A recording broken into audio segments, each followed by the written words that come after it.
Let's see this question. The question is amino acylation of tRNA is essential for. So इस question में यहाँ पर जो concept use हो रहा है that is process of translation. Process of translation. अब ट्रांसलेशन प्रोसेस में सबसे पहले यहाँ पर क्या हो रहा है, अमीनो एसिड्स को एक्टिवेट किया जा रहा है। देन ये जो एक्टिवेटेड और चार्ज अमीनो एसिड है इनको टीआरएनए पे अटैच करते हैं।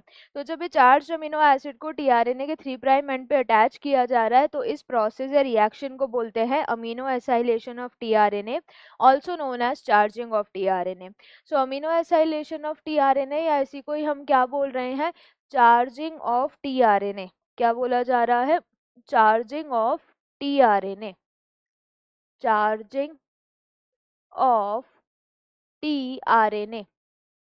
तो ये जो चार्जिंग हो रही है टीआरएनए की ये एसेंशियल है, क्यों? क्योंकि यहाँ पर हमें कौन सा प्रोसेस करना है, ट्रांसलेशन प्रोसेस करना है। तो रेप्लिकेशन ऑफ आरएनए के लिए टीआरएनए की चार्ज होने की जरूरत नहीं है।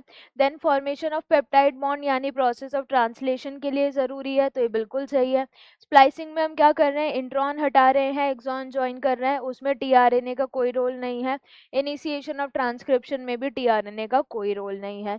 तो अमीनो एसाइलेशन यानी टीआरएनए पे जो चार्ज अमीनो एसिड जोड़ा वो क्यों किया, क्योंकि यहाँ पर हमें पॉलीपेप्टाइड या पेप्टाइड बॉन्ड फॉर्मेशन करना है। तो correct answer is option B.